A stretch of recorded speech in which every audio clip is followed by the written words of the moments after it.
Hello friends, and welcome to a very special landscape photography vlog, because in this video we capture once-in-a-lifetime images of the Aurora over California. I share my thought process and techniques, and one of the most incredible photo shoots of my entire life. I really hope you enjoy watching.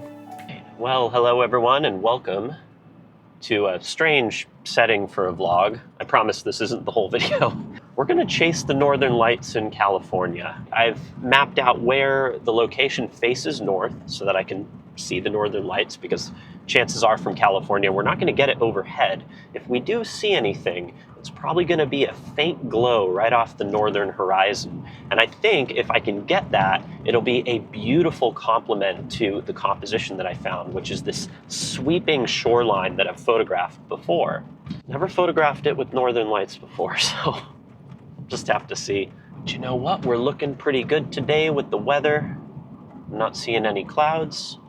And if I don't get it, well, you'll just, I guess, watch me fail on camera, and everyone who did get the Aurora can point and laugh and say, haha.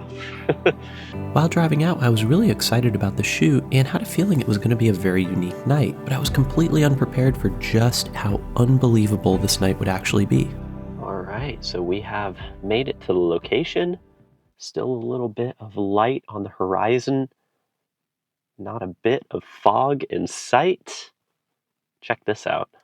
So all we need is a little bit of northern light glow in the sky up there.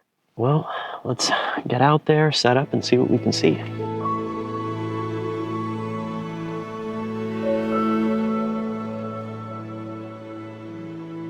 So we are out here.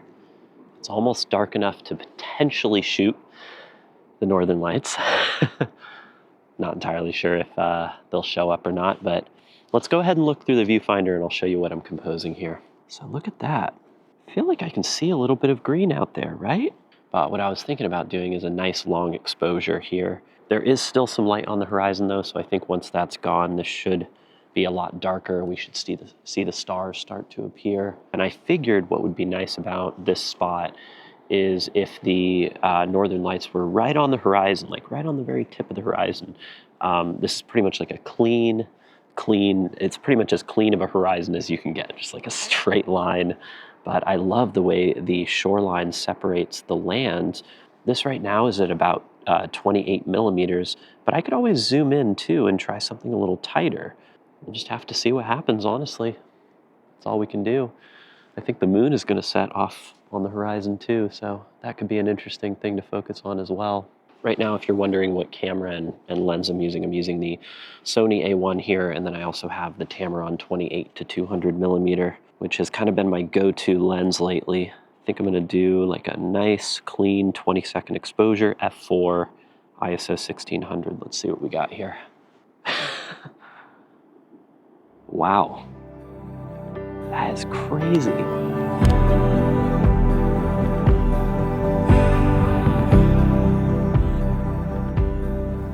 So here's my first shot of that beautiful sweeping view, and even though the Aurora was subtle here, I loved that glowing strip of green you had in the sky. I also really liked the remnants of sunset down towards the horizon, and how you still had some reflected glow on the landscape. Yeah, that's the northern lights over Point Reyes. Wow. That is crazy. In order to focus, I'm using live view, and what I like to do is zoom in to 100% on either a light out there in the distance or a star. All right, so for this one, I'm going to do a 30-second exposure, f5.6 at ISO 800. Let's see how this one turns out.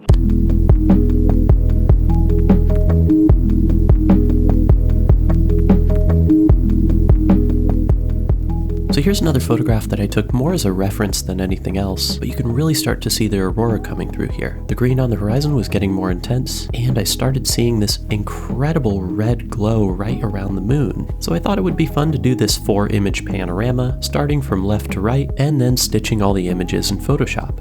One really important thing I wanted to address when it comes to Northern Lights photography is shutter speed. Generally for these shots, especially when the aurora is a little bit more subtle, I've found that a really long exposure works quite nicely. But if you're in the northern latitudes and you're experiencing a really intense aurora storm, you can get away with a much shorter exposure. For example, here's one taken with just a 2-second shutter speed. And when it comes to time-lapse, I like to shoot quicker shutter speeds to keep my interval down to 1 to 2 seconds, because any slower than that and I've found that the aurora moves way too fast. So your settings are really going to depend on how powerful the aurora is and where you're viewing it from. It's always a good idea to take a few variations, some with different ISOs and some with different shutter speeds, and then pick the shots that worked best when you get back home. So the aurora looks incredible right now, and I decided to set up a time lapse here. I'm doing a really high ISO and doing like a 1.6 second exposure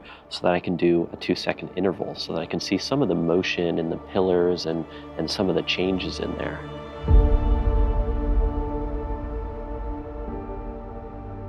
I was already pretty shocked just witnessing the northern lights over the California coast, but little did I know the aurora was just barely making its first appearance, and later in the night I would witness something that would leave me completely speechless. All right, well, we are back at my car because there is a slight change of plan here.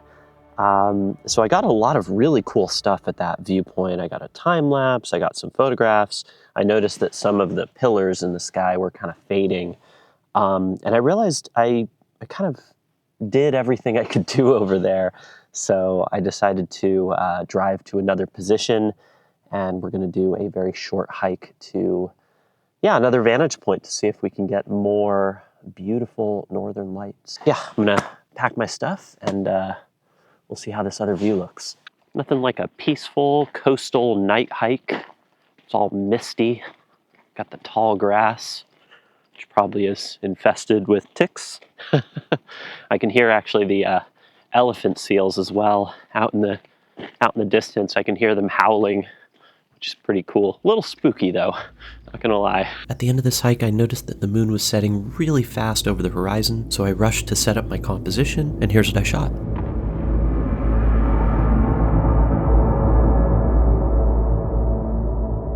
This photo right here was quite a gamble to take, given that I'm facing west instead of north, but I had a feeling that red glow around the moon would be a really cool thing to focus on. I also thought it was interesting that this image was almost broken up by 3 different strips. It almost looks like these cliffs are part of different dimensions. The blue sky on the left side, the red glow around the moon, and then those vivid pink pillars starting to appear. For this photograph, I switched over to my 16-35 lens, and I did a nice 30-second exposure at f4 and ISO 3200. And then I used the denoise feature in Lightroom to clean up this single exposure. This is crazy. You can see it even in my little pocket camera. Oh my God. This is the craziest thing. There's just massive pillars. Holy. Oh my God. One of the most amazing things I've ever witnessed in my entire life. So I decided to set up a time lapse here just to get like a clean reflection of the water with these pillars dancing in the sky. And right now, because they're so vivid and so intense, I'm doing a 0.8 of a second exposure at f2.8, ISO 12,800 with the A7S, and then I'm doing a 1-second interval.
These moments underneath the dancing pillars of the northern lights were absolutely euphoric. My jaw was completely on the floor as I frantically tried to get enough motor skills to click the shutter. After composing myself, I did manage to wander back to the other spot to capture some of these photographs, and I'm really happy with the way these turned out. These were all shot with my 16-35 lens at the wider end because of how massive these pillars were. I used f4, ISO 800, and a 20 to 30 second shutter speed. The hardest part about these images was really the post-processing. The colors were so vivid in the raw files out of the camera sensor that they were almost out of gamut, so I spent a lot of time trying to neutralize the white balance and really subdue the colors to give them more of a pastel look.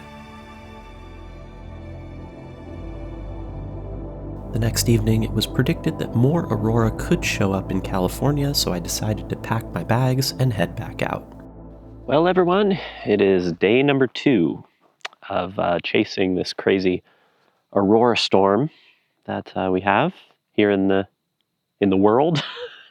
And unfortunately today I've kind of struck out.